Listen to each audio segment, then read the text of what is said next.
Está entrando no ar. Debate 93.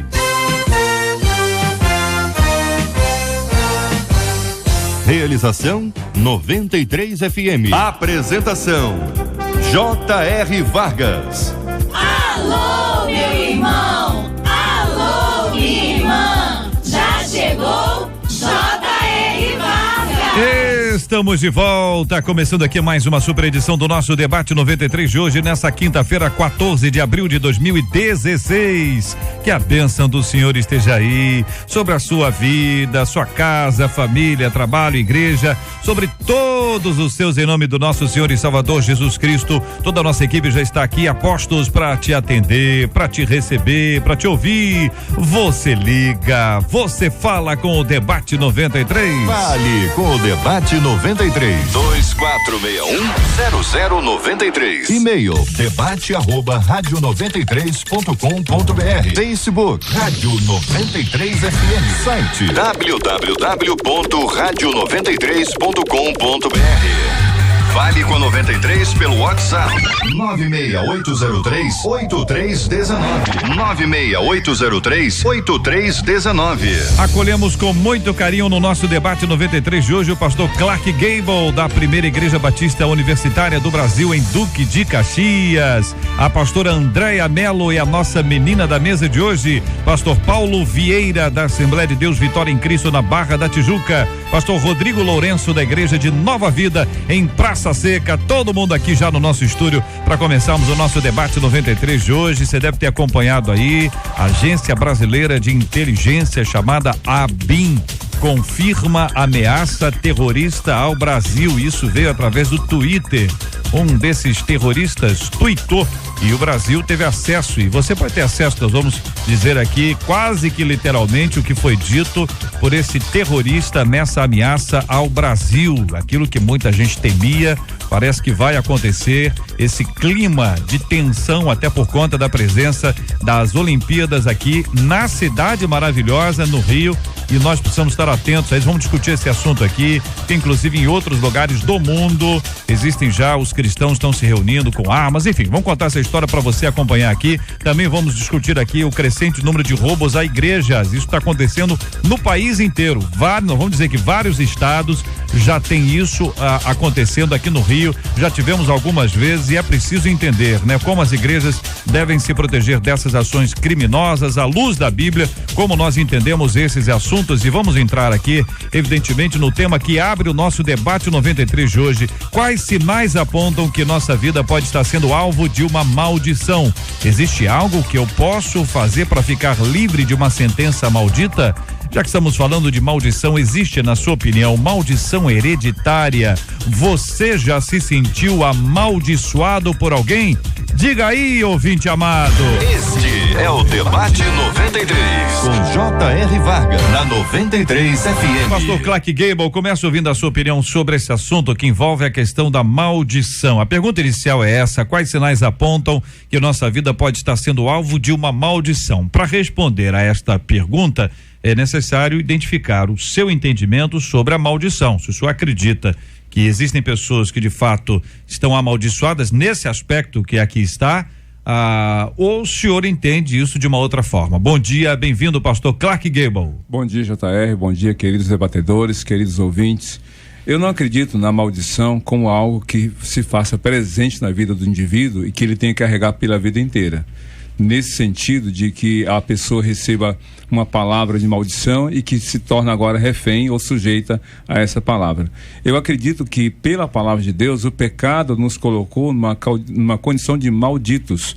A Bíblia diz lá em Jeremias 17, versos 5 a 7, maldito o homem que confia no homem. Então essa maldição é mais pela questão da condição do pecado do que por uma palavra ou por alguma coisa que tenha sido feita pela pessoa. Senão a gente estaria sujeito e seria refém das vontades e humores. Agora, a Bíblia nos diz que a maldição do pecado nos foi tirada, ou nos é tirada, através de Jesus, que se tornou maldito, levando sobre si os nossos pecados. Em Jesus, a maldição maior, ou a causa de todas as maldições, é retirada porque Ele nos abençoou. Agora, Ao longo da vida, a gente pode passar por percalços, por problemas e perdas. Pode ser que alguém interprete de forma muito subjetiva, muito pessoal, alguma coisa que aconteça como maldição, mas é um equívoco. Na Bíblia não nos dá respaldo para falar de maldições como aquilo que seja uma praga ou alguma coisa que seja colocada sobre a vida de alguém. Pastora Andréia, concorda? Bom dia, bem-vinda. Bom dia ao JR, bom dia aos ouvintes, à mesa. Eu concordo sim com o pastor Clark, e eu queria citar Jeremias capítulo 31, que é um texto que eu gosto muito, e diz o seguinte, que naquela época havia um ditado muito comum entre o povo de Israel, que é que os pais comeram uvas verdes e os dentes dos filhos foram embotados, né? Mas Deus, ele usa essa fala para explicar que chegaria um tempo, né, onde ele faria um novo pacto com o seu povo, onde não mais cada um morreria pelo seu próprio pecado, onde não mais haveria esse ditado no meio do povo, onde o relacionamento entre Deus e o homem seria pessoal, ou seja, ele diz nessa passagem que ele escreveria a sua lei no coração do povo, e que ele seria o seu Deus e eles seriam o seu povo, ou seja, eu terei um relacionamento pessoal com o meu povo. Então,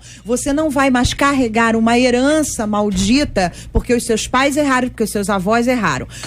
E usando a palavra do pastor Clark, né, em Gálatas capítulo 3, verso 3, que diz que Jesus, ele se tornou maldito por nós. Então, a maldição que estava sobre o homem, ela foi quebrada através de Jesus. O que acontece é que muitas vezes, JR, as pessoas, elas tomam posse da maldição tendo a porta da bênção aberta para elas. Então, elas acreditam que a maldição vai estar sobre as suas vidas, né? E Provérbios capítulo 26, verso 2, diz que a maldição sem causa, ela não se cumpre. E qual é a causa, né, da maldição sobre a humanidade? O pecado. E Jesus, ele veio para apagar os nossos pecados à medida que nós nos arrependemos. Então, a porta da bênção está aberta.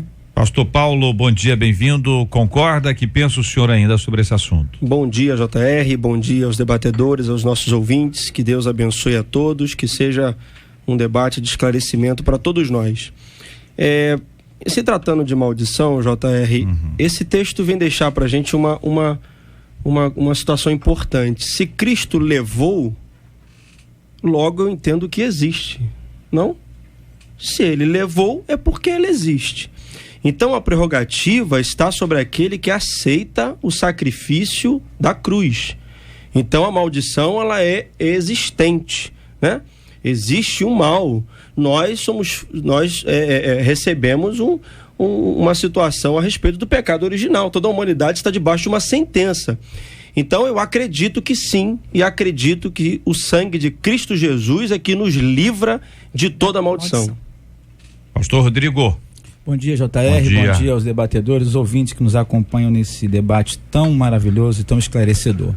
Eu acompanho o pastor Paulo, até porque os demais colegas da mesa colocaram que Jesus quebra toda a maldição, e é o que eu creio, é o que nós cremos. Contudo, porém, se a pessoa não está em Cristo, ela não é nova criatura. Então eu entendo que, como o pastor Paulo colocou na sua introdução, a única chave capaz, ou a única ação capaz de quebrar a maldição que eu creio que exista, é a pessoa de Cristo Jesus. Existe algo intrínseco, como o pastor Clark falou no início, que é o pecado que está arraigado dentro de nós. É algo que nos contamina, e nós estamos aí numa constante luta para abafar isso em Deus, através do Espírito Santo, da pessoa de Cristo. Mas quando a pessoa não está em Cristo, ela efetivamente pode discorrer em cima de alguma maldição, e eu acredito nisso. Desculpa, pode falar. Não, eu queria lembrar uma passagem que Davi, ele ia caminhando, e um homem da linhagem de Saul, né, começava a jogar pedras sobre ele e amaldiçoar a sua vida, e os valentes de Davi que vinham com ele falavam: olha, deixa eu cortar a cabeça desse homem. E Davi estava no seu pior momento, né? O momento em que Absalão estava armando uma conspiração contra ele, contra o seu próprio pai, e ele estava arrasado emocionalmente, né? A realidade é essa. E ele diz para os seus companheiros: olha, Deixe que ele amaldiçoe, porque Deus vai transformar em bênção, em bem, todo esse mal que ele está dizendo para mim. Porque se Deus determinou me amaldiçoar, eu estou amaldiçoado. Então, eu entendo que Davi, ele tinha um relacionamento tão lindo com Deus, que ele entendia que todas as coisas sobre a sua vida vinham de Deus. Até mesmo se Deus quisesse, como as pessoas costumam usar, pesar a mão, né? Ele iria aceitar. Então, eu acho que o grande lance disso tudo, né? O grande segredo é a nossa vida com Deus, né? Quando nós estamos em Deus, ainda que alguém lance maldição, né? Essa maldição se torna em bênção. Acho que a diferença que devemos aqui fazer ou ressaltar é a maldição como condição e um momento de sofrimento. Muitas pessoas confundem o sofrimento como um sinal, como é aqui apresentada a questão, como um sinal, como indício de maldição. E a Bíblia distingue muito bem isso. Jesus disse: no mundo vocês terão aflições. Ele não disse: vocês serão amaldiçoados. Então, uma pessoa que adoece, que sofre uma perda e tudo mais, ela está no momento de sofrimento. Agora, maldição é um status, é uma condição que o pecado coloca a pessoa. Em Jesus, a pessoa sai dessa condição de amaldiçoada. Por isso que Efésios 1:3 diz assim: bendito seja o Senhor Deus Pai, no qual vocês são ricamente abençoados. Então, quando a pessoa se converte, entrega a sua vida a Jesus, ela sai da égide do poder do pecado e sai da condição de amaldiçoada para abençoada. Agora, sujeita também ao sofrimento. Então, vamos ver se a gente entendeu aqui, para ver se está claro, se está todo mundo no consenso aqui. Primeiro que fora de Cristo, o sujeito, vou usar essa expressão, está amaldiçoado. Em Cristo, abençoado. Exato. Então, a grande questão da vida de uma pessoa é Cristo, que vai mudar esse status que aí está e as consequências disso para a vida desse indivíduo. Ou seja, quem é que quebra, quem é que desfaz, quem é que é Cristo. Somente ele. Somente o sangue. E tem que ter uma distinção entre Cristo, igreja, pastor, que muitas vezes não estão na mesma linha, mas a palavra aqui está clara, vocês disseram isso, nitidamente isso. Ouvi aqui que pode ser que algumas pessoas compreendam que um sofrimento na vida seja resultado de uma maldição. Ou seja, eu estou passando por isso porque fui amaldiçoado, porque meu avô, porque minha avó, e vocês estão dizendo, olha, quando você está em Cristo, isso não existe. Aí é uma interpretação dos problemas que a pessoa enfrenta, como os problemas que todo mundo enfrenta na vida. É isso? Exato. JR, mais ou menos, Paulo, vai lá. Identificado isso, porque é muito simplório a gente dizer que a pessoa entrou numa igreja, levantou a mão, aceitou a Cristo e acabou, né? Eu acho que existe uma identificação, né? A vida da gente é marcada, né? No decorrer da vida, até porque o tema é uma questão hereditária. Nós estamos falando de uma situação no nascimento. Nasceu com aquele problema, né? Acho que essa é a ideia do tema aqui. Então a gente está falando de uma coisa anterior, né? Que vem de famílias, e eu acredito nisso. E se você vê a história judaica, você vai ver muito os fariseus, os saduceus, os doutores da lei dizendo: quem pecou? Este ou seu pai? Atribuindo que aquela pessoa poderia estar carregando sobre a sua vida algo que tenha acontecido anteriormente. O senhor não disse que em Cristo isso acaba? Sim. Desde que é que eu quero chegar ao ponto, eu me utilize deste sangue de Cristo, identificando o mal que carrego sobre mim e anulando a existência dele. Certo, aí o senhor está ampliando, que é pra gente entender. Aí nós temos... Eu tô tirando do ambiente simplório, porque a pessoa aceita Cristo, acabou, passou a borracha em tudo, é igual você tem Jesus, não tem mais dívida. Pastor, vou lá no banco, não devo mais nada. É o processo de santificação. De libertação e santificação. É isso aqui. Só pra gente entender. Santificação é uma coisa, libertação talvez seja outra. Porque o senhor está dizendo o seguinte, olha, tem que identificar. Então é o seguinte, olha, você tem uma dificuldade na área tal. Então, é nessa área mas como é que identifica isso? Ok. Aí já é uma outra questão. Entendeu? Quer dizer, sou eu, ali o Espírito Santo me mostra e eu percebo agora, à luz da ação do Espírito Santo de Deus na minha vida, que este é um problema, é um ponto fraco. Exatamente. Essa aqui é um ponto fraco que eu tenho, e eu tenho que talvez cuidar e tudo mais. É isso? Isso aí. Ou é um terceiro que chega e vai dizer assim, olha, meu filho, deixa eu te dizer uma coisa, você tem um problema nessa área, para se libertar disso, você tem que fazer A, B, C, D, E e F. Pode. Mas aí as duas coisas? Acredito. As duas coisas. Acredito. Porque essa libertação seria, seria não, pela palavra, pelo conhecimento dela, a vivência dela. O fato de eu aceitar a Cristo Jesus é um reconhecimento de um poder, né? Da força de um Deus verdadeiro. Certo. O senhor está dizendo que existem pessoas que conhecem a Cristo e param. Isso. E nós estamos partindo do princípio que a pessoa conhece a Cristo e prossegue no conhecimento dele. Aí Perfeito. a santificação que a pastora mencionou. É um mas a processo de libertação, especificamente, o senhor está dizendo, aí são essas duas linhas aqui para a gente entender. É a linha do, olha, Cristo vai me mostrando através da palavra, Isso. o Espírito Santo fala comigo e acontece. Isso. Ou é uma ação de um terceiro, uma outra pessoa na minha vida? Eu queria falar exatamente sobre isso. Eu acho que a gente tem que ser muito prudente, muito cuidadoso em relação ao terceiro. Porque o que acontece é que nós trazemos uma carga genética, né? E muitas vezes, por exemplo, o câncer já foi cientificamente provado de que é hereditário. Então, uma família que tem casos de câncer, por exemplo, a pessoa que os pais morreram de câncer no coração, ela tem que fazer colonoscopia mais cedo, porque o pai morreu disso, a mãe morreu. Então, existe tudo isso. E uma terceira pessoa que não tem um conhecimento da sua história, da sua família, não tem equilíbrio, não tem... Ela chegar e diagnosticar uma maldição na sua família, eu acho que é muito comprometedor. Eu acho que para a pessoa fazer isso, ela precisa conhecer a história, ela precisa acompanhar, ela precisa fazer um tete-a-tete ali, um discipulado, ela precisa entender a tua história e Deus precisa falar com você e te mostrar que aquilo ali está acontecendo e que você precisa quebrar isso na sua vida, que você precisa pedir a Deus, Senhor, olha, eu quero uma nova história, eu me converti, eu aceitei a Ti, eu quero uma nova história, eu vou mergulhar na Tua palavra, no meu relacionamento contigo para viver uma nova história. E ponto final. Mas olha só, meus queridos, acho que é importante aqui a gente tranquilizar o ouvinte, porque às vezes as nossas colocações aqui podem responder questões, mas suscitar outras. Uma das questões que mais preocupam os seres humanos, e o crente em particular, diz respeito à maldição hereditária. Mas na Bíblia não vejo respaldo para afirmar que existe a maldição hereditária. Uma coisa são as consequências de atos. E a Bíblia é muito clara lá em Êxodo capítulo 20, como em outras passagens correlatas, de que existe consequência. E eu farei que até a 4ª geração são consequências. Então a pessoa que é vítima de um sofrimento ou de uma ação lá atrás, se ela acha que ela é amaldiçoada, ela se isenta de responsabilidade e atribui tudo ao passado. A Bíblia deixa muito claro, cada um responde pelos seus atos, no caso de pecado. Agora, com respeito ao sofrimento, há consequências.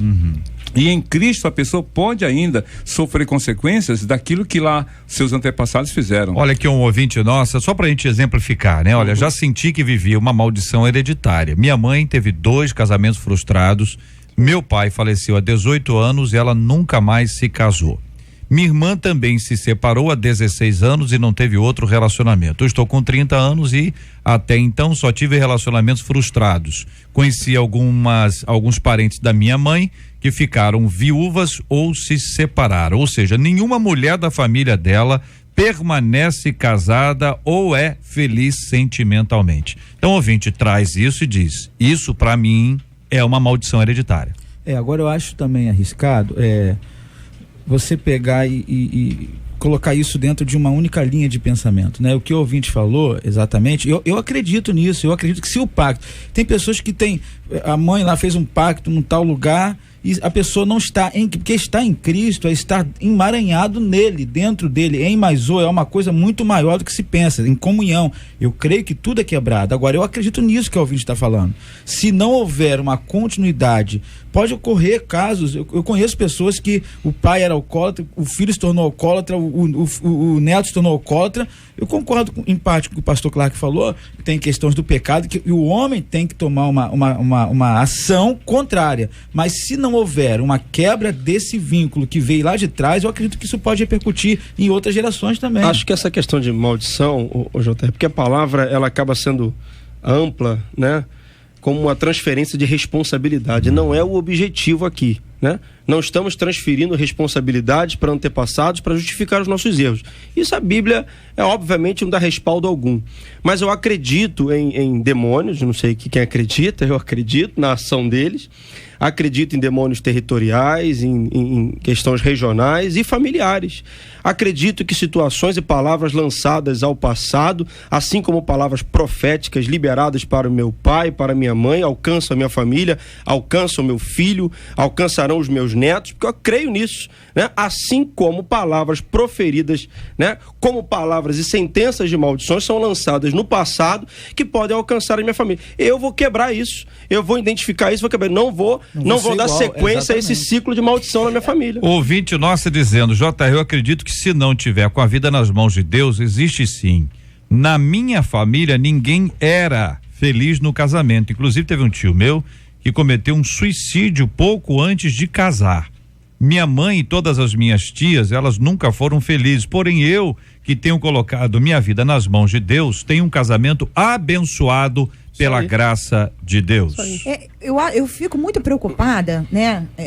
Eu acredito, concordo com o pastor Paulo, mas eu fico muito preocupada, pastor, com a questão das pessoas usarem a palavra profética como se fosse uma vara como é que fala, né? Varinha mágica, né? Sim. Eu falei, profetizei, pronto, tá profetizado. Na realidade, a palavra que é lançada, ela tem que ser seguida por atitudes. Sim. E a maldição, né? Podem ter lançado uma maldição no meu bisavô, no meu tataravô, no meu pai.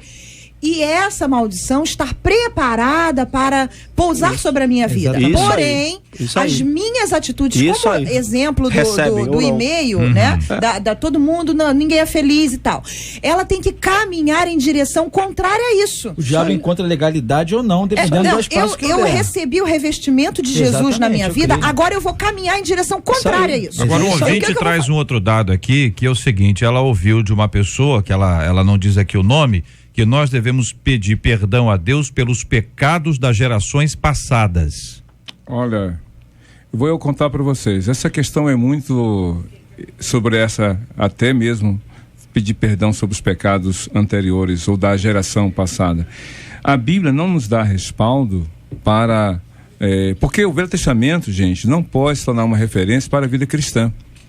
O Velho Testamento tem muitos exemplos e você só consegue compreendê-los à luz do Novo e só entende de novo à luz do Velho. É assim que a gente aprende.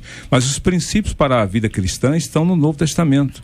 Então a gente não pode pegar as experiências do Velho Testamento e colocá-las em prática dentro de um contexto da graça.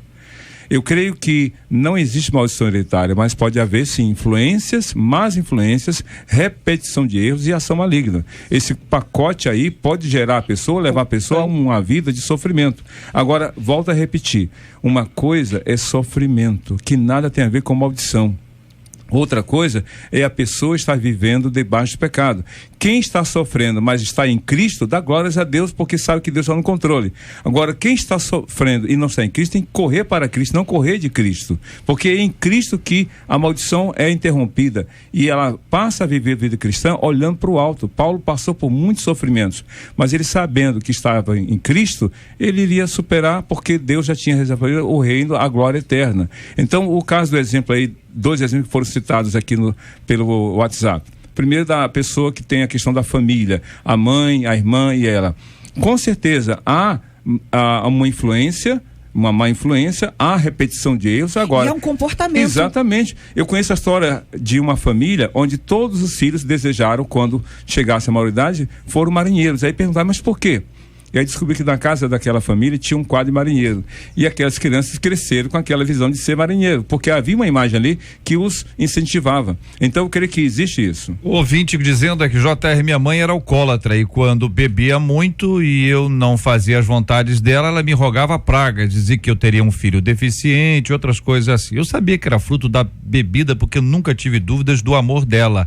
Ela já é falecida, hoje tem 33 anos e até hoje eu tenho um pouco de medo de ter filhos, entendeu? Até hoje ela lembra, reconhece que a mãe estava alcoolizada, reconhece que a mãe a amava, ouvir aquela palavra e até hoje fica nervosa, preocupada de ter um filho e vir a acontecer o que a mãe disse. Essa questão da palavra da mãe é uma questão que influencia diretamente a construção emocional de uma pessoa, né? É muito complicado a gente se desconstruir nessa área para reconstruir uma nova identidade, né? Porque o elogio, a palavra lançada da mãe, isso construiu dentro dela uma autoimagem. Tem um peso muito grande. Um peso. Então eu acho que isso é muito mais uma questão dela se reconstruir, né? Dela mudar a sua autoimagem, dela se ver como uma filha de Deus, uma mulher protegida e amada pelo Senhor e que está livre dessas palavras lançadas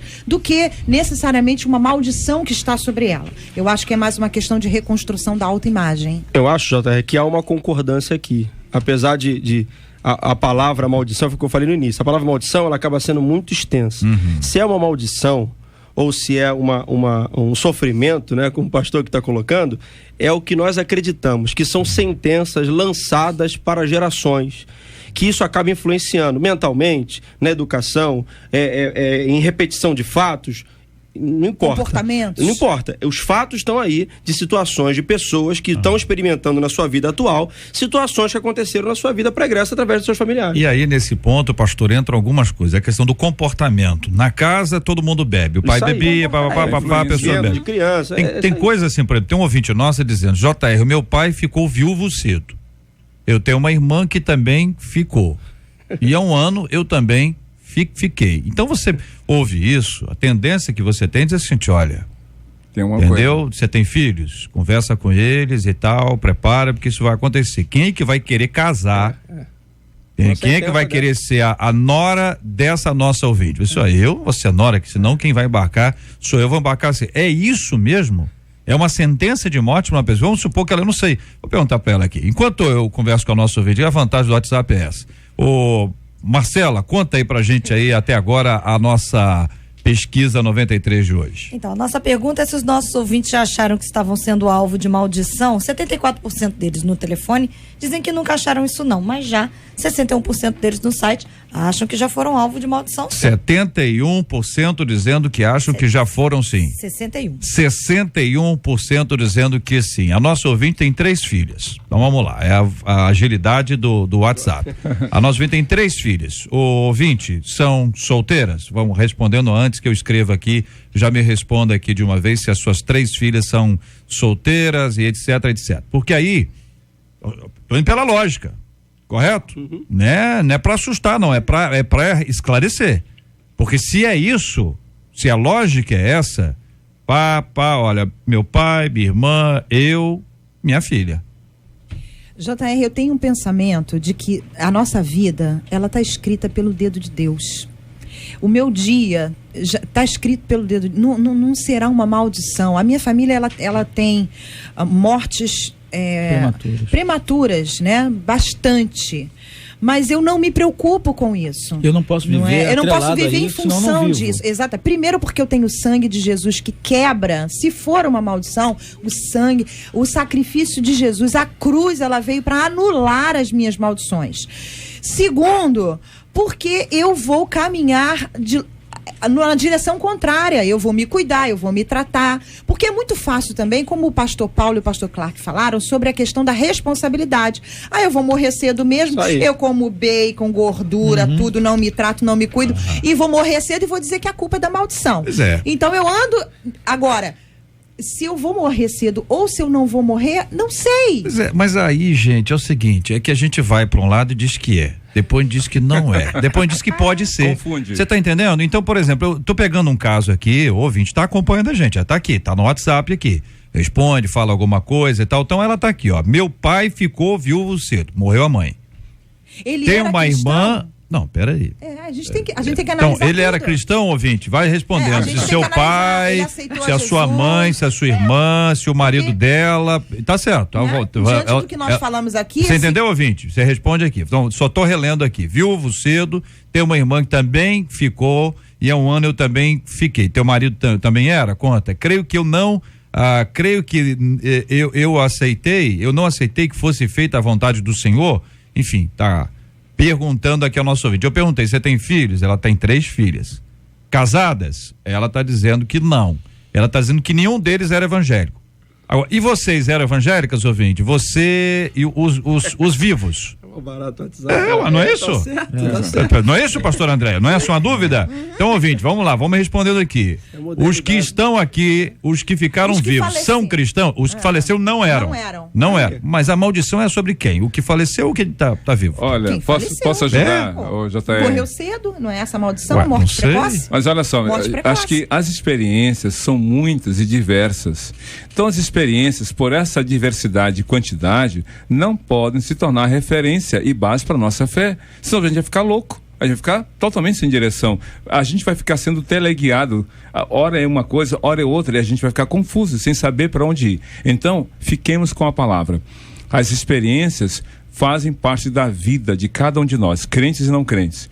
Quem crê e quem não crê passa por dificuldades. Jesus disse, Deus manda o sol brilhar sobre justos e injustos e a chuva cai sobre bons e maus. Agora, a diferença, volto a insistir, é quem está em Cristo. Todo mundo vai sofrer. Essa experiência aí relatada sobre essa sequência, essa é uma experiência forte para a família e que provoca uma certa dúvida e até limita as ações. Eu não quero casar, eu não quero ter filho, sei lá o quê. Agora, qual é a referência para a nossa vida? É a palavra. E a palavra nos leva a pensar o seguinte, ao crer, temos dificuldades, mas elas não são determinantes para a nossa fé. A nossa ouvinte, na perspectiva dela, a maldição é a viuvez. A maldição é a viuvez. É quem está vivo, não entendeu? Quem a viuvez que é. Então ela está dizendo o seguinte, o marido dela não era. Já perguntei se as filhas são ouvintes, é só dizer sim ou não, rapidinho, entendeu? Pra gente entender isso aqui, para poder responder. Então, o ponto aqui parece o seguinte, se viver debaixo desta lógica, você tá entendendo? Qualquer um rapaz namorando as filhas dessa nossa, vai dizer assim, não vai namorar, né? Não vão namorar. Entendeu? Os pais, você tá entendendo? Olha, imagina bem o que é isso, olha o que nós estamos falando, os pais do rapaz que vai namorar essa menina dizem assim, você não vai. Então essas meninas estão marcadas para que elas fiquem viúvas. Ou seja, se elas ficarem viúvas é sinal de que alguém embarcou. Eu acho que também é porque existe um cerne da questão aqui que está sendo, enfim, a grande questão é quem não está em Cristo pode sofrer isso, a maldição efetivamente? Eu concordo que sofrimento, existem predisposições, tem predisposições que passam de família para família. Isso pode significar maldição? Eu não acredito. Predisposição é uma coisa. Agora, eu acredito que existam maldições que são coisas totalmente diferentes. Se você tem um país lá que todo o país adora coisas terríveis e começam a acontecer algumas coisas terríveis, eu acredito que existe uma maldição discorrente de uma atitude de uma pessoa.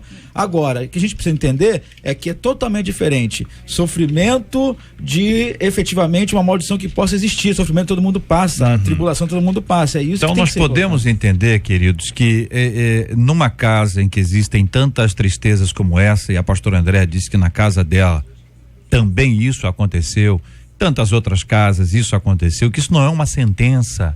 Exato. Que você não está condenada a isso. Exato. Que as suas filhas não estão atreladas a isso.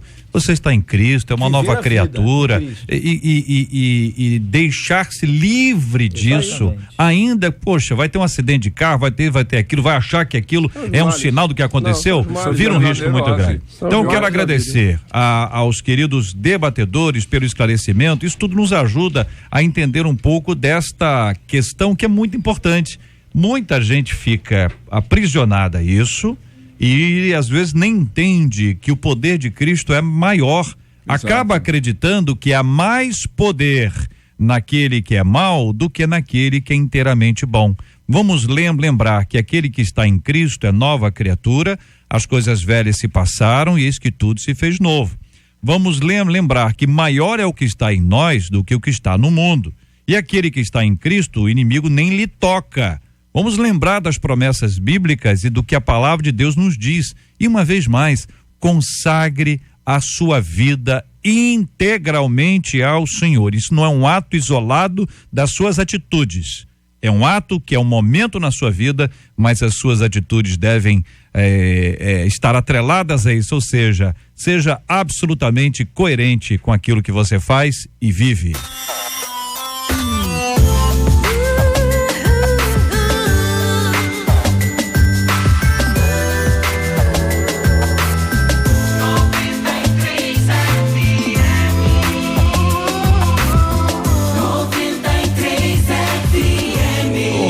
Deus. Agora me diga uma coisa, que essa agência brasileira de inteligência, a nossa querida ABIN, olha a ABIN aí, hein? Confirma ameaça terrorista ao Brasil. A Agência Brasileira de Inteligência confirmou que um membro do Estado Islâmico disse pelo Twitter que o Brasil é o próximo alvo. A ameaça foi postada em novembro do ano passado, uma semana após os atentados na França.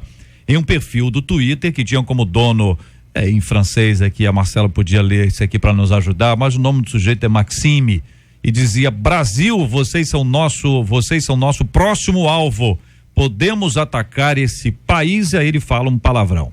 Maxime é francês e aparece em vídeos do Estado Islâmico decapitando sírios.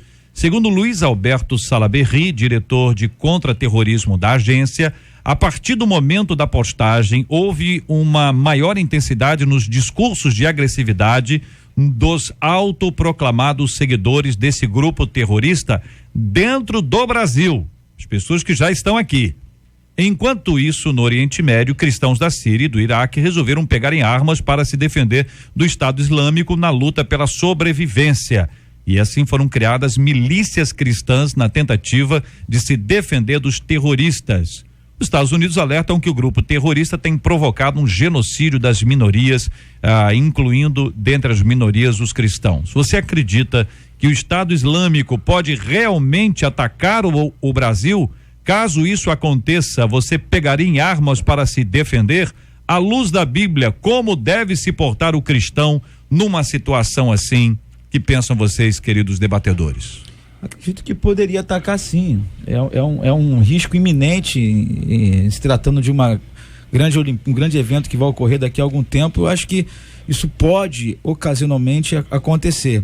Agora, eu acho que qual é o procedimento? Se eu pegaria em armas, eu não pegaria.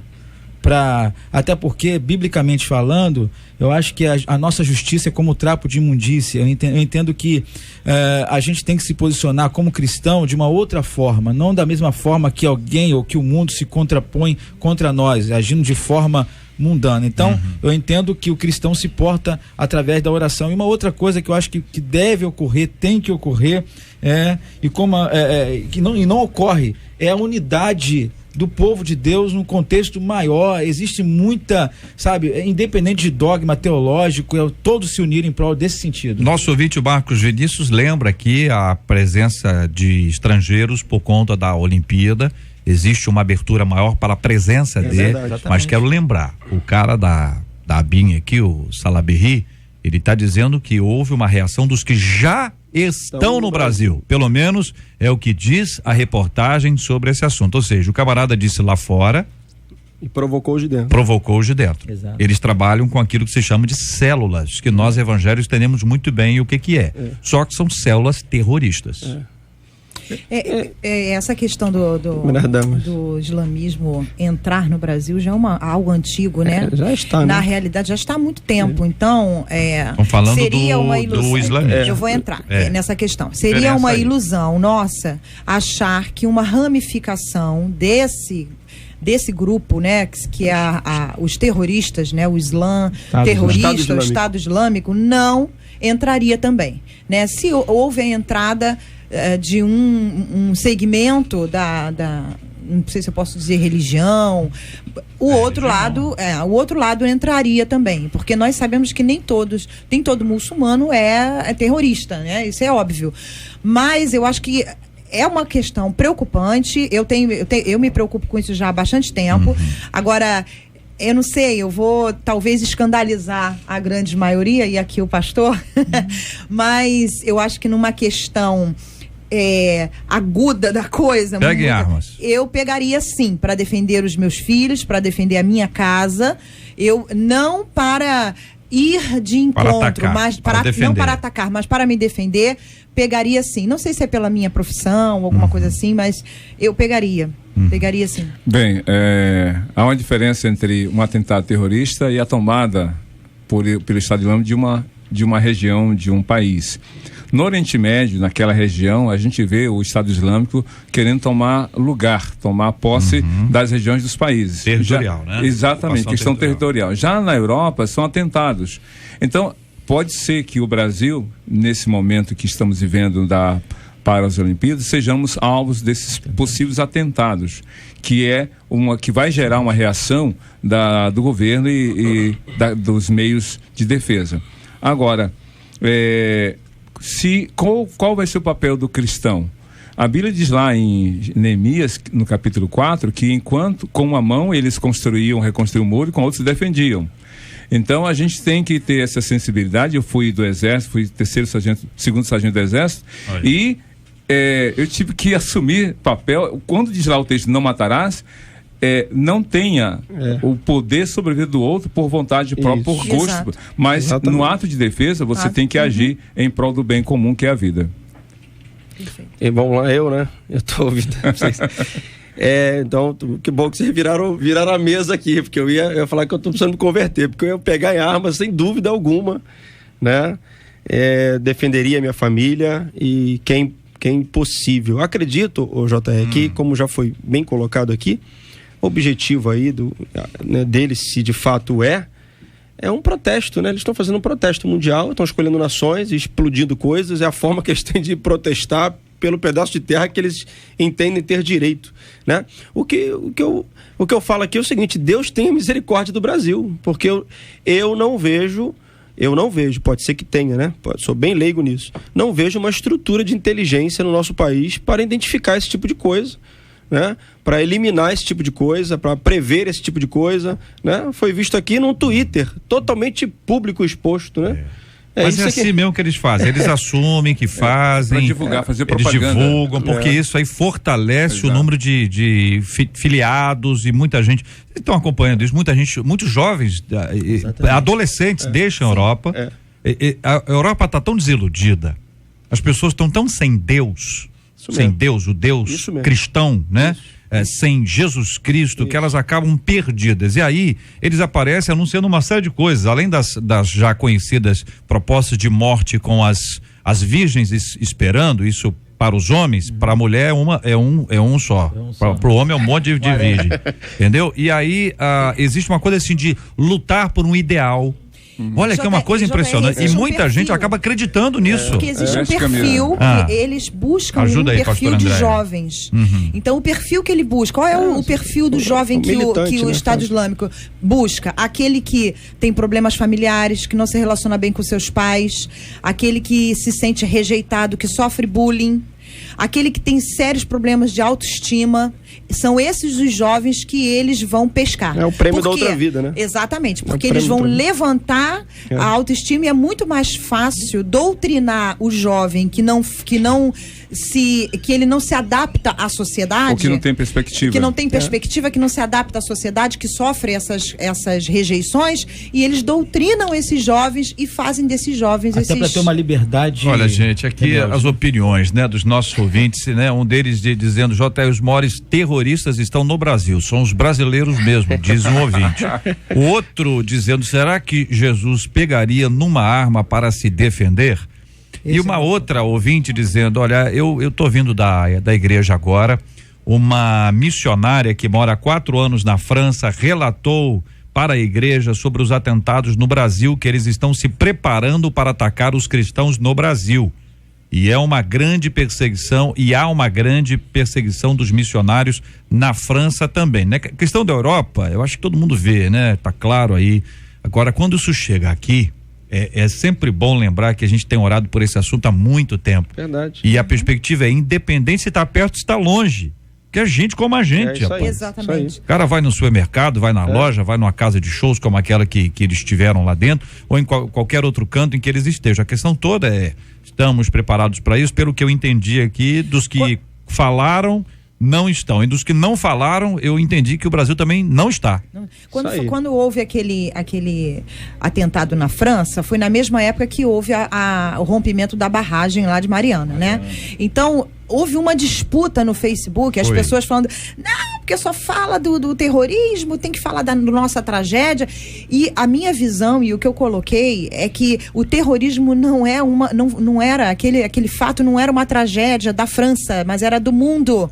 que isso chegaria sim ao Brasil, porque o terrorismo é uma realidade mundial.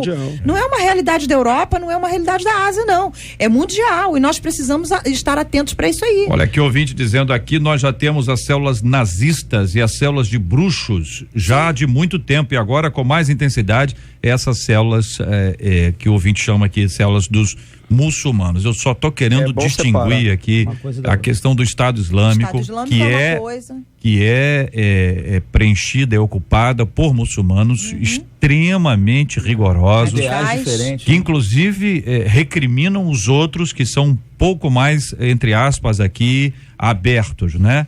Mas a gente tende a misturar essas coisas todas, realmente não é fácil, não é isso? Assim como a presença dos americanos no Iraque pode ter sido confundida com a invasão dos cristãos ao Oriente Médio. Exato. Tá certo? Ou a ação de Israel com a ação judaica não sei o quê. E aí nós vamos misturando essas coisas todas. Eu creio que o Estado Islâmico define seus alvos. E eu creio que o Brasil não está no perfil dos alvos, né, do Estado Islâmico, até por uma questão territorial. Mas acredito que o Brasil se torna alvo como propaganda, como arregimentar pessoas que queiram fazer parte disso. O ouvinte nosso diz aqui, nós somos o segundo maior país cristão do mundo. Será que aí não seria? Exatamente. Se o alvo deles é agora, deixa eu só pontuar uma coisa, né? Obviamente a vinculação disso vai trazer está trazendo um certo frenesi, né? Mas a grande questão é que nós vivemos hoje num país, num estado que a gente sai na rua e volta pela graça de Deus, né? E os pontos que a gente passa é só Deus para nos livrar. E assim, eu acho que nós, enquanto povo de Deus que somos, temos que obviamente se preocupar, mas não se desesperar. Porque Deus está, eu acredito, Deus está no controle de tudo. Pastor, eu acho também que essas coisas elas devem servir para que a igreja entenda o seu papel de igreja. Exatamente. Nós temos um papel, nós somos uma nação sacerdotal. A igreja é uma nação sacerdotal.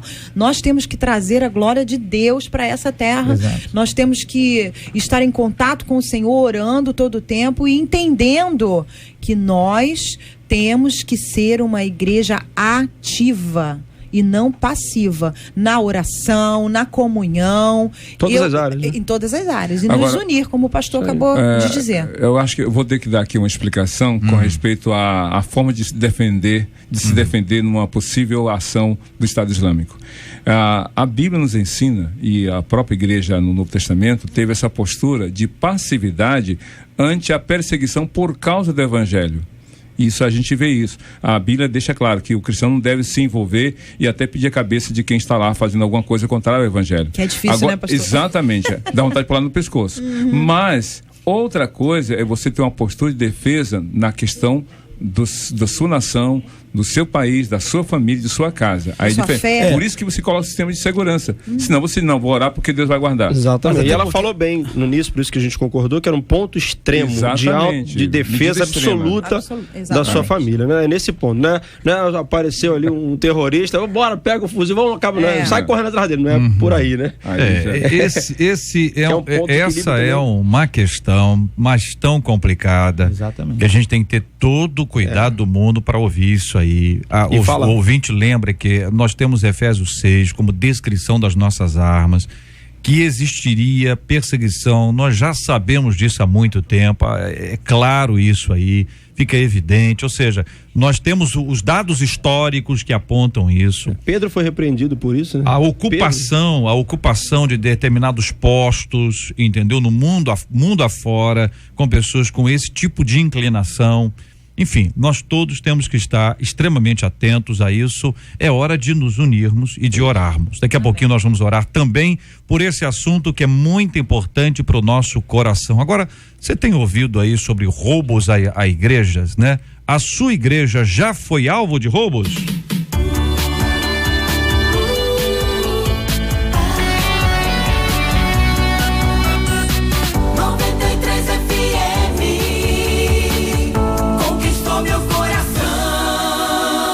Desde o ano passado, há um crescente número de igrejas e igrejas contratando seguranças armados para se proteger de ladrões em várias regiões do Brasil. Tanto igrejas evangélicas como católicas têm sido alvos dos bandidos. Em alguns casos, a ação criminosa acontece durante os cultos e as missas.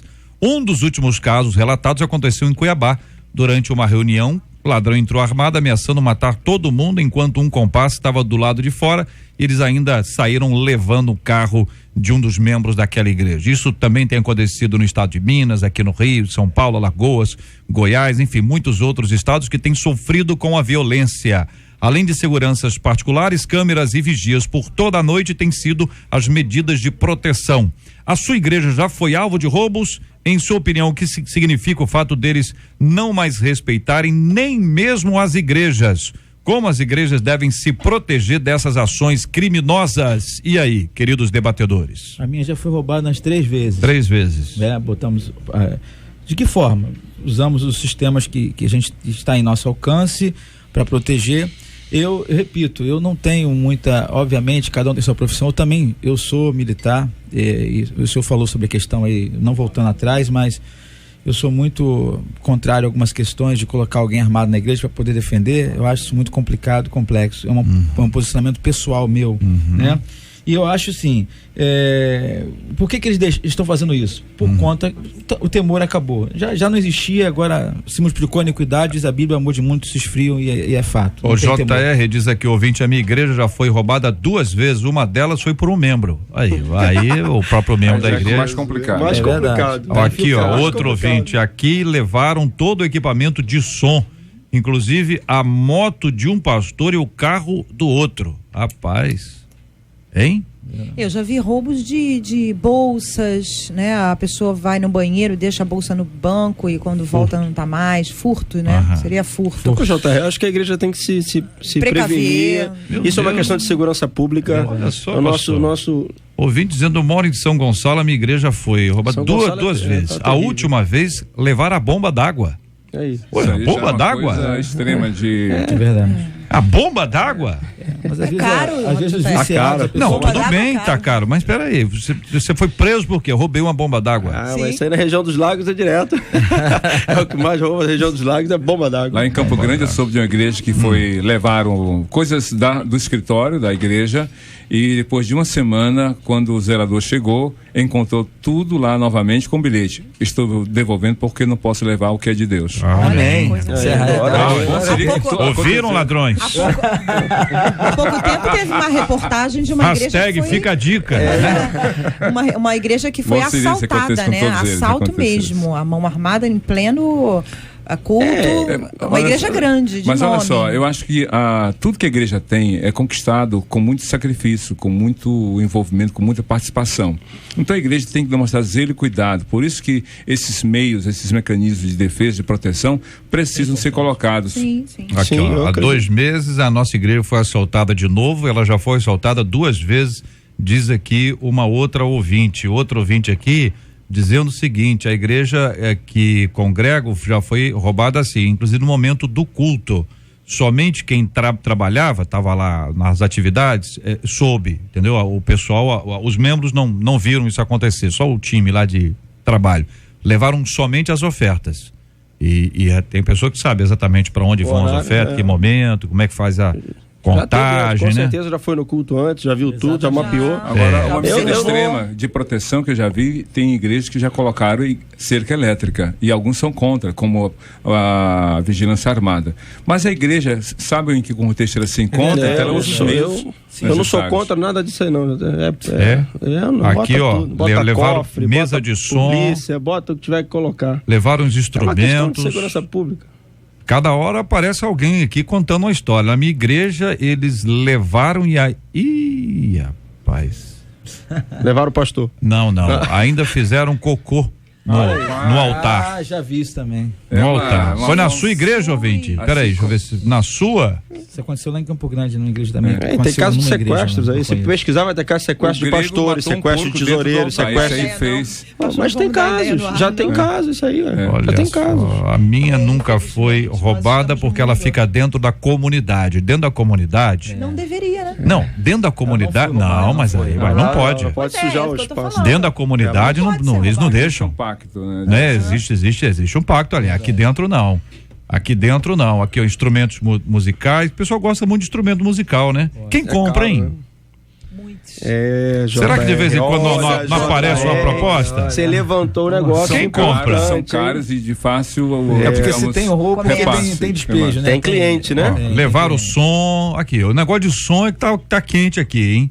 JR, a igreja que eu era, foi assaltada 2 vezes, foram nos lugares certos onde estavam os dízimos e ofertas. Sabia onde iam. É gente com informação privilegiada, né, não, gente? Exatamente. A igreja, nos seus eventos cultos, são eventos abertos. Então, a igreja não tem como delimitar, como controlar a entrada. Agora, ela tem como mudar muitas vezes a rotina, né, tem, pastor? Sim, claro. É até a questão de mudar a rotina. Estratégia de segurança. Exatamente. É um risco muito grande que as igrejas hoje sofrem com Na essa minha igreja tivemos financeira. que colocar segurança e alarmes, conta aqui outro ouvinte. Quer dizer, está usando os mecanismos disponíveis para isso, né? O que tem de disponível? Câmera, segurança, enfim, seja o que for, a dúvida sempre vai ser o seguinte: mas peraí, gente, se o Senhor não guardar a cidade, em vão vigia a sentinela. Mas tem sentinela, né? Tem sentinela. Tem sentinela. Exato. Entendeu? Então, Até tá em vão, mas não é tem. isso? Eu acho que Olha, o direito Jesus de defesa é um lá- direito dado. lá, nós. Jesus diz o seguinte: sejam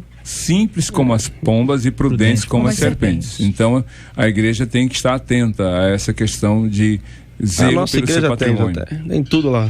É alarme, tem E também segurança. às vezes as Só não tem a pessoas cerca elétrica, acho que é uma boa ideia. nas igrejas, elas têm um pensamento, elas acham que todos que estão ali estão na inocência, no bom coração, estão ali para buscar a Deus e acaba falhando nessa área. Levaram aqui na igreja da ouvinte aqui o portão da igreja, e levaram as ferramentas. Isso porque a igreja estava em obra. Em obra é assim mesmo. Em obra, igreja em obra, ó, uma casa em obra, enfim, de qualquer jeito existe muita gente passando por isso aqui. Tá difícil de ler, porque é tanta gente. JR, acho que tem não só o roubo do templo, né? Mas tem aos redores do templo, que é o carro dos irmãos, os irmãos atravessando, às vezes, um local perigoso. Eu acho válido. E o senhor destacou que é um problema de segurança pública. Nós vivemos essa insegurança o tempo inteiro. Contratamos a segurança privada para suprir a segurança. À medida que a insegurança aumenta, a igreja também aumenta a sua forma de se proteger. Cria só antigamente era um só tipo de proteção. Hoje existem 2 ou 3 para resolver. Então não há nenhum equívoco do ponto de vista dos companheiros que estão aqui hoje, de que a igreja tenha a sua forma, mecanismos para promover a segurança dos bens e dos membros e dos congregados que ali estiverem. Paulo pediu proteção quando foi a Roma, porque estava com medo de, no meio do caminho, ser Acho que tem que ter a prudência. Muita prudência numa contratação de policiais, esse tipo de atuação dentro do templo, né? No nosso caso lá não tem, mas pode ter dentro de templo, esse tipo de orientação para membros, para saber quem é quem, o que é, acho importante. Quero agradecer o carinho dos nossos debatedores aqui no Debate 93 de hoje.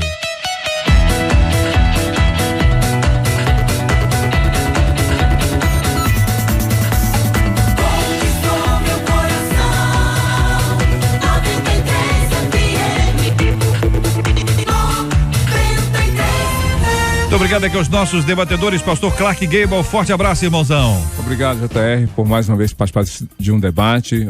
Foi um prazer poder participar. Quero deixar aqui um beijo para minha esposa Ana Paula, para o meu filho Johnny.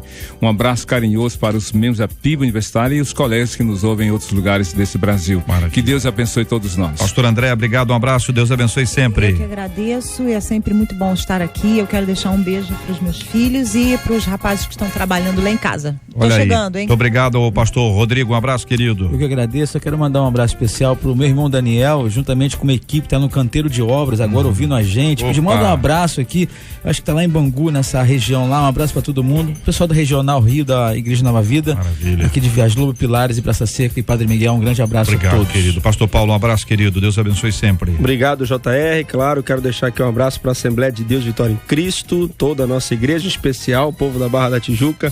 Que Deus abençoe a todos no nome de Jesus. Bênção pura, nós vamos orar juntos nessa hora. Vou pedir a pastora Andréia para orar conosco. Nós vamos apresentar diante de Deus os temas que nós conversamos no programa de hoje. Nós falamos sobre maldição e muita gente vive com medo, com receio, e falamos sobre a consagração da vida, a entrega da sua vida plenamente ao Senhor Jesus Cristo. Tem gente que tem medo de mal olhado, olho grande, olho gordo. Você está em Jesus, você é nova criatura. As coisas velhas se passaram, então eis que tudo se fez novo. Nós vamos orar pela questão do terrorismo no mundo, não apenas no Brasil. Hoje nós falamos sobre as possibilidades disso acontecer aqui. Nós vamos orar, pedir ao Senhor que nos livre, mas vamos orar pelos outros também, gente. Vamos apresentar diante de Deus aqueles que estão vivendo essa luta constante lá no Oriente Médio, sem parar, não tem trégua. Lá na África, vários países da África vivendo a perseguição e o terrorismo, assim como a Europa, os Estados Unidos e outros países do mundo. Nós vamos orar também, especialmente pedindo ao Senhor que abençoe as nossas igrejas, que vivem agora aí aturdidas com a possibilidade da entrada de alguém a qualquer instante para um ato de roubo, de tirar das pessoas aquilo que as pessoas conquistaram com tanta dificuldade e com tanta luta. Nós acrescentamos à oração a cura dos enfermos, o consolo aos corações enlutados, e vamos orar também pelos aposentados e pensionistas do estado do Rio de Janeiro. Gente que trabalhou a vida inteira, gente que ainda trabalha, gente que depende daquele salário, e as notícias são terríveis. Não se paga, paga aos poucos, quem recebe acima de um valor não vai receber agora, enfim. Todo mundo está entrando na justiça, os sindicatos estão se manifestando, é necessário que haja rigidez nesse assunto, cobrança clara para que o governo do estado não se omita em relação a esse assunto. E vamos lembrar uma coisa fundamental, tem outras coisas que podem ser renegociadas, mas deixar de pagar, olha, é uma covardia dessas que deixa todo mundo assustado com a frieza com que estão tratando o ser humano. Isso não é longe não, hein? Isso é aqui, num dos estados mais lindos, mais conhecidos do Brasil, e que tem na cidade do Rio o coração desse país. Vamos orar juntos. Senhor, nesta hora nós queremos nos unir para levantar um clamor, Senhor, por questões tão difíceis, tão complicadas, tanto para a tua igreja quanto para a sociedade. E eu quero, em nome de Jesus agora, clamar pelos ouvintes que estão, Senhor, sofrendo qualquer tipo de maldição, que elas achem que seja uma maldição hereditária. Que o Senhor traga sobre elas a revelação da tua palavra, que o Senhor traga sobre essas pessoas o entendimento e, Senhor, a fé de que Jesus Cristo, Ele pode quebrar e retirar das nossas vidas toda e qualquer maldição. Em nome de Jesus, que a tua palavra, a tua luz chegue em cada casa, em cada coração que está sofrendo nessa hora, Senhor. Senhor, eu também lembro dessa questão, Senhor, tão complicada que é o terrorismo. Isso afeta todos nós. Muitas vezes Senhor, não sabemos como lidar com essas questões. As nações são pegas de surpresa, existem estratégias no oculto, mas nós sabemos que a tua palavra diz que feliz é a nação cujo Deus é o Senhor. E eu te peço em nome de Jesus que o teu senhorio venha sobre o Brasil e todas as outras nações. Senhor, levanta homens capazes, Senhor, de defender, Senhor, o seu território. Em nome de Jesus, que, Senhor, essa questão, Senhor, o Senhor possa estar à frente, dando força, dando condições para que nós possamos nos defender. Livra-nos, Senhor, ameniza a dor daqueles que estão sofrendo com esses ataques terroristas, Senhor, na França, Senhor, na Bélgica, na Ásia, Senhor, em nome de Jesus, que o Senhor venha agora, Senhor, amenizar e consolar os corações daqueles que perderam pessoas nesses ataques. Prepara o Brasil, Senhor, Senhor. Nós vamos viver momentos agora importantes, que são os momentos das Olimpíadas. Que o Senhor nos prepare, levante homens capazes, Senhor, em nome de Jesus. Eu te peço também, Senhor, por esses que estão, Senhor, sofrendo, por essas más gestões, Senhor, no Brasil, por esses que estão governando injustamente. Pai, em nome de Jesus, Deus, incomoda o coração desses homens, Senhor, que muitas vezes governam por si mesmo e para si mesmos, Senhor. Em nome de Jesus, tantos estão precisando do seu salário. Em nome de Jesus, nós te pedimos, Senhor, ameniza, Senhor, a dor daquele que está perdendo a sua vida nas filas de hospitais, ou precisando comprar o seu alimento, o seu medicamento, e não tem o seu sustento, que é um direito seu. Ó Deus, em nome de Jesus, Deus, incomoda esses que estão no governo, para que a justiça seja implantada na nossa nação. Em nome de Jesus, traz à luz aquilo que precisa vir à luz, e que haja justiça, Senhor. Em nome de Jesus, toma todos os enfermos, aqueles que estão enlutados, que o Senhor venha consolar, venha curar aqueles que precisam ser curados. Pai, nós levantamos esse clamor nessa hora, porque cremos que somente o Senhor pode nos socorrer em situações tão críticas, que são essas situações que estamos vivendo não só no Brasil, mas em todo o mundo. Em nome de Jesus, levanta um povo poderoso, levanta um povo intercessor, para que a tua glória seja manifesta, e para que, assim como aquele povo ali no Egito teve uma cidade de refúgio, nós possamos encontrar em ti o nosso refúgio e a nossa fortaleza. Essa é a nossa oração nesse dia, em nome de Jesus. Amém. Abençoe. Você acabou de ouvir Debate 93.